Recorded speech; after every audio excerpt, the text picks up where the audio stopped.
12월 24일 대림절 제4주 주일을 위한 말씀 나눔을 시작하겠습니다. 오늘은 사무엘하 7장 1절부터 11절, 16절 말씀을 가지고 다시 생각해보니 이상하다라는 제목으로 말씀을 나누겠습니다. 오늘 본문은 다윗 왕이 성전을 지으려는 목적을 표방한 내용이 나옵니다.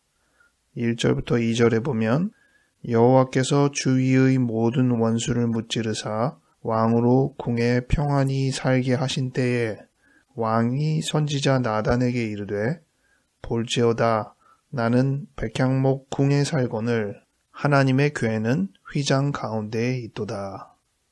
지금 다윗이 태평성대를 이루고 있는 시점에 어느 날 문득 생각을 한 거예요. 나는 이렇게 좋은 왕궁에서 생활하고 있는데 가만 생각해보니 하나님의 궤는 천막에 있네. 이래서 될 일인가? 이 부분을 선지자 나단에게 말한 거죠. 나단은 왕에게 원하시는 거 있으면 무엇이든 행하십시오 라고 얘기를 했고, 그날 밤에 이 나단 선지자는 꿈을 꾸면서 하나님의 계시를 받습니다. 나단 선지자에게 하나님께서 말씀하시기를 왕에게 가서 이렇게 말을 전해라. 너가 정말 나를 위해서 집을 건축하려고 하느냐? 지금껏 그런 생각을 했던 사람이 없었다. 그러면서 축복의 어조로 얘기를 하죠. 8절에 보면 그러므로 이제 내 종 다윗에게 이와 같이 말하라. 만군의 여호와께서 이와 같이 말씀하시기를 내가 너를 목장 곧 양을 기르는 데에서 데려다가 내 백성 이스라엘의 주권자로 삼고 네가 가는 모든 곳에서 내가 너와 함께 있어 네의 모든 원수를 네 앞에서 멸하였은즉 땅에서 위대한 자들의 이름같이 네의 이름을 위대하게 만들어 주리라. 내가 또 내 백성 이스라엘을 위하여 한 곳을 정하여 그를 심고 그를 거주하게 하고 다시 옮기지 못하게 하며 악한 종류로 전과 같이 그들을 해하지 못하게 하여 전에 내가 사사에게 명령하여 내 백성 이스라엘을 다스리던 때와 같이 아니하게 하고 너를 모든 원수에게서 벗어나 편히 쉬게 하리라. 여호와가 또 네게 이르노니 여호와가 너를 위하여 집을 짓고, 요게 11절까지고요. 오늘 주일 선서 일과 본문은 중간을 건너뛰어서 16절. 네의 집과 네 나라가 내 앞에서 영원히 보존되고 네의 왕위가 영원히 견고하리라 하셨다 하라. 요런 지시를 꿈속에서 나단이 하나님께 받아서 다윗 왕에게 전하게 되는 상황이 되는 거죠. 이 본문을 처음에 읽을 때는 말씀 나눔의 본문으로 적절치 않다고 생각했습니다. 여러분은 이 말씀을 보면서 그래서 다윗 왕이 훌륭한 왕이고 그래서 그의 왕권이 영원히 든든히 서게 됐구나 이렇게 생각을 하시나요? 약간 삐딱한 생각이 들어서 이게 일종의 영웅서사입니다. 다윗의 왕권을 강화하기 위해서 역으로 이 내용이 활용된다는 것이죠. 그래서 더 이상 다윗 외에는 어떠한 왕권도 인정하지 못한다는 약간 못 박는 개념을 여기다가 만들어내는 겁니다. 그래서 좋게만 해석할 수는 없는 부분이라는 거죠. 그럼에도 불구하고 다윗의 그 의도를 자기 왕권을 강화하기 위한 하나의 방편으로만 생각할 수는 없고 그의 순수한 의도를 인정할 수밖에 없는 부분이 있습니다. 대표적인 것이 다윗 스스로가 성전을 완공하지 못했다는 점이죠. 그는 정말 좋은 재료를 준비하였기 때문에 당대의 성전의 건설과 완공을 보지 못했습니다. 다음 세대인 솔로몬 왕이 가서야 성전이 제대로 만들어진 것이죠. 재료는 다 다윗이 준비하고 건설과 완공은 아들 솔로몬이 한 것이나 다름없는 그런 현상을 우리가 알고 있는데, 이 성전을 짓는 것을 전시행정이나 자기의 왕권을 강화하는 어떤 수단으로만 삼았다면 당대에 했겠죠. 당대에 왕궁도 지었는데 성전이라고 못 짓겠어요? 완성을 하려는 것이 무리는 없었을 것입니다. 이런 것으로 볼 때 그가 하나님의 집을 만들기 위해서 얼마나 심혈을 기울였나, 그것이 무조건 자신의 정치적인 야망을 위한 전략만은 아니다, 이런 생각을 정리하게 됩니다. 그런데 오늘 다시 이 말씀을 읽으며 말씀 나눔의 본문으로 채택해야겠다고 생각했던 부분은 다윗의 이 태도입니다.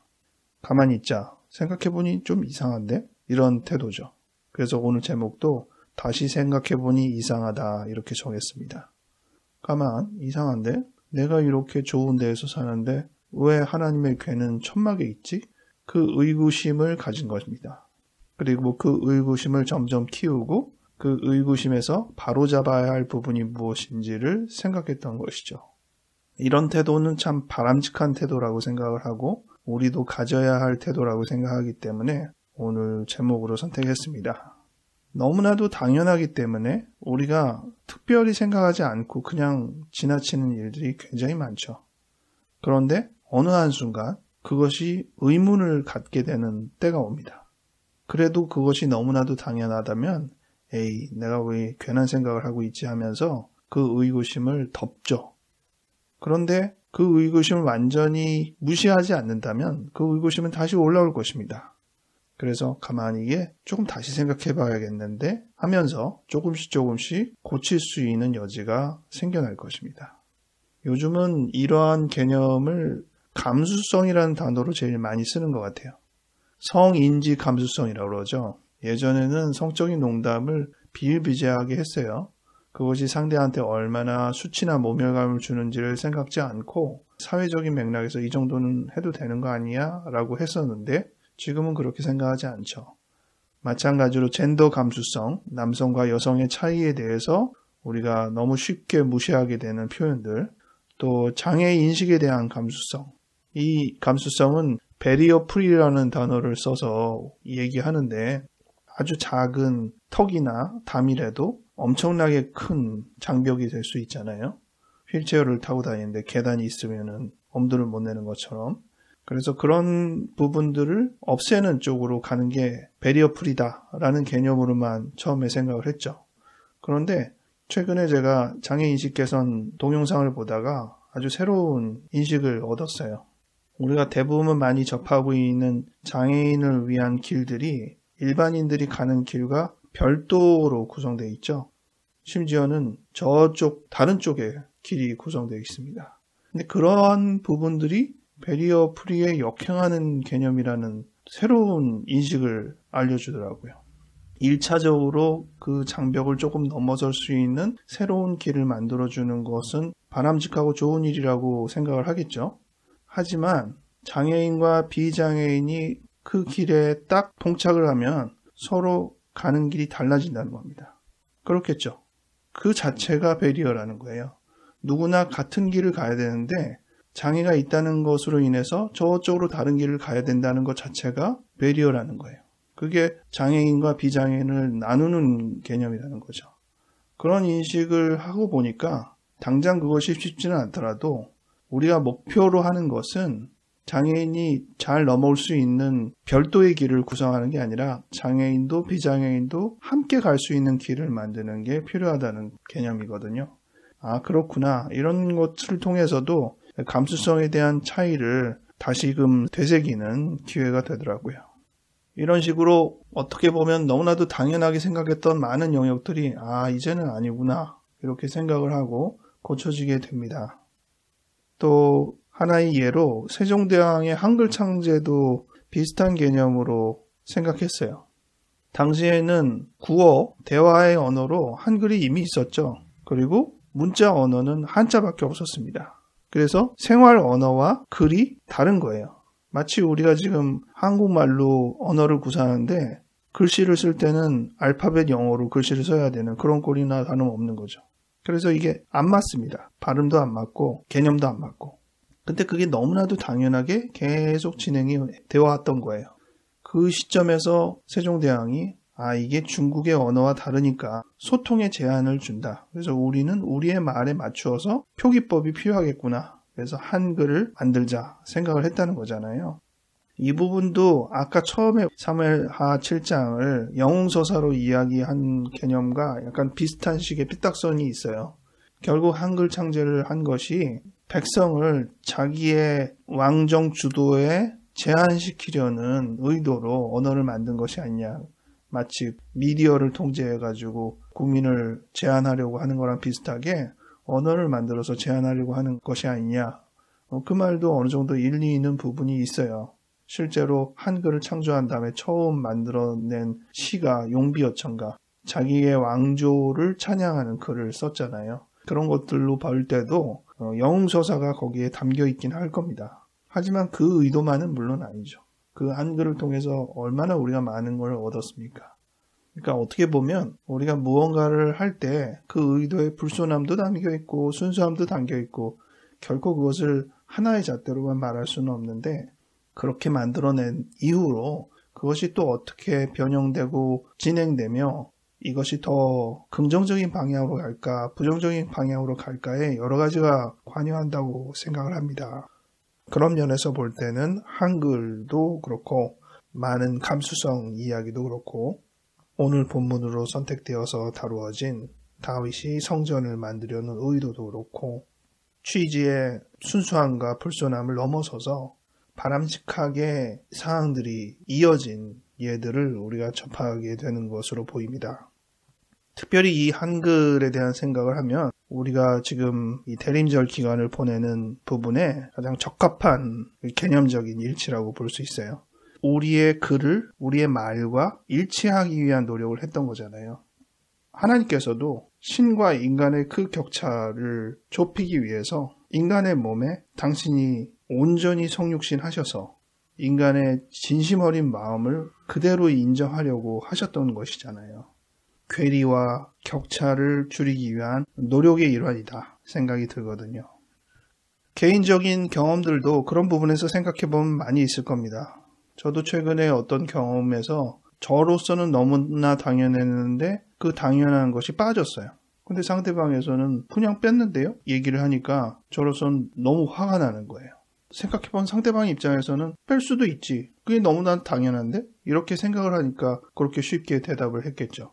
저처럼 당연하기만 생각했으면 아우 죄송합니다. 그게 빠졌네요. 어떡하면 좋죠? 이렇게 먼저 나오는 태도인데 당연함도 입장에 따라서 이렇게 괴리가 나는 거잖아요.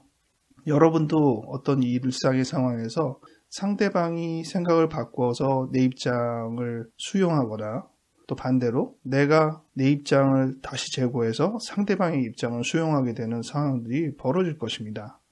너무나도 당연하다고 생각했던 부분에 대해서 이질감을 만드는 것이고 그 의구심을 통해서 그 이질감의 간격을 채우고자 하는 새로운 노력을 시작하는 것이죠.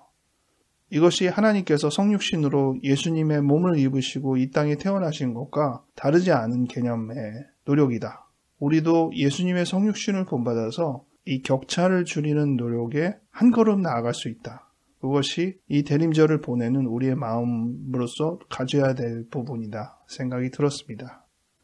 4주간의 대림절 기간을 마무리하며 처음부터 한번 되돌아보겠습니다. 저희가 대림절 때는 4개의 초를 켜잖아요. 첫 번째 주간에 저희는 시편 말씀을 통해서 주님의 얼굴빛을 우리에게 비추소서라는 이 구절을 묵상을 했었습니다. 그리고 두 번째 주간에는 두 번째 초를 켜면서 이사야 40장의 말씀을 통해 마음에 닿는다는 표현을 묵상을 했습니다. 우리의 말이 정말 필요한 그들의 마음에 닿기를 바라는 그 심정을 묵상을 했습니다. 세 번째 주간을 맞아 세 번째 초를 키며 요한복음 1장 세례 요한이 자신을 대변했던 이야기를 생각해보며 아닐진대 어찌하여라는 제목으로 말씀을 나눴습니다. 비록 우리가 하나님의 어떠한 부분을 감당하기에 너무나도 부족하고 자격이 없음에도 불구하고 우리는 내가 하는 것이 아니라 주님의 이름으로 주님을 대신해서 우리가 할 수 있는 것들이 있다는 것을 새삼 느꼈습니다. 오늘 사무엘하 7장 말씀을 통해서 네 번째 주간 네 번째의 초를 키며 대림절의 4개의 초를 완성하면서 생각해 본 것은 우리가 일상에서 너무나도 당연했던 것, 그래서 쉽게 무시하고 의구심을 갖지 않았던 부분에 대해서 재고해야 하는 부분을 묵상했습니다. 가만 이게 생각해 보니 좀 이상하다. 다시 보니 문제를 제기할 수 있는 부분이 있다. 그 의구심을 통해서 진정한 필요의 간격을 인식하고 이를 메우고 이것을 일치시키기 위해서 성육신의 개념처럼 우리가 해야 할 노력들을 하는 것이 우리가 예수님을 기다리는 자세와 일치할 것이라고 생각합니다. 성탄절을 포함한 한 주를 보내며 주님의 마음을 우리 마음에 담아내는 귀하고 값진 한 주가 되기를 바랍니다. 기도하겠습니다. 하나님 아버지, 이 땅에 성육신으로 오셔서 우리를 이해하시고 우리의 심정을 그대로 받아주시니 진심으로 감사합니다. 우리를 창조하신 주님이시오나 우리를 진정 이해하기 위해서 주님의 높은 자리를 다 버리시고 우리 인간이 되신 하나님의 그 심정을 본받아 우리도 너무나도 당연하고 생각지 못하였던 우리의 상태에서 문제를 다시금 보고 그 부분에 이질감을 깨닫고 더 낮아지거나 스스로를 바꾸어서 한 걸음 더 나아가고 일치할 수 있는 우리의 노력이 무엇인지를 분명히 알아 실천할 수 있도록 도와주시옵소서. 이러한 작업을 위해 스스로를 변화시키고 스스로를 부정하기도 하고 스스로를 버려야 할지도 모르겠습니다. 그 모든 과정을 성육신의 개념과 함께 우리의 삶의 일부로 담는 것에 거리낌이 없도록 인도하여 주시옵소서. 이 대림절을 통하여 주님을 진심으로 우리의 마음에 모시기 원합니다. 감사하고 예수님 이름으로 기도하였습니다. 아멘.